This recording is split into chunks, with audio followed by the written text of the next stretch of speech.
Industrian ere ikusten ari gara, azoka hontan eta beste leku batzutan ere, gero eta gehiago makinak programatu beharrean, tradizionalki programatzen dian bezala, gero eta gehiago hizketa bidez eta hizketa natural bidez edo programatu, konfiguratu eta funtzionatuko dutela gero eta gehiago makinak. Horretarako bihar dira gurea bezalako hizketa ezagutzako eta sintesiko teknologiak, baina gainera egokituta ingurune industrial batera, ezta? Izan daitekena fabrika bat, biltegi bat, zarata eta horrelako dituna.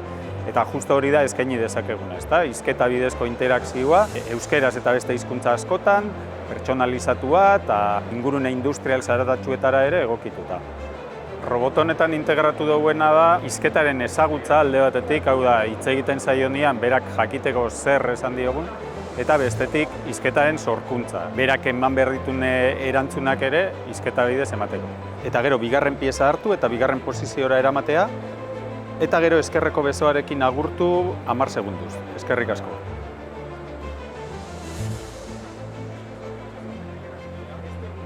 Programa hori zuzena dela uste duzu? Bai, zuzena da. Exekutatu, mesedez. Zorionak, pozten naiz.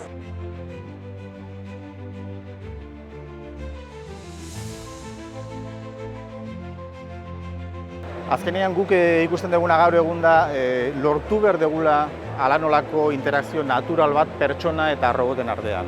Eta horrek esan nahi du robotarekin hitz egiteko gai izan behar genukela erosogo gauden hizkuntzan. Orduan, erderaz eta ingelesez genukan eta euskarako parterako, noski, orai izan da horren egilea.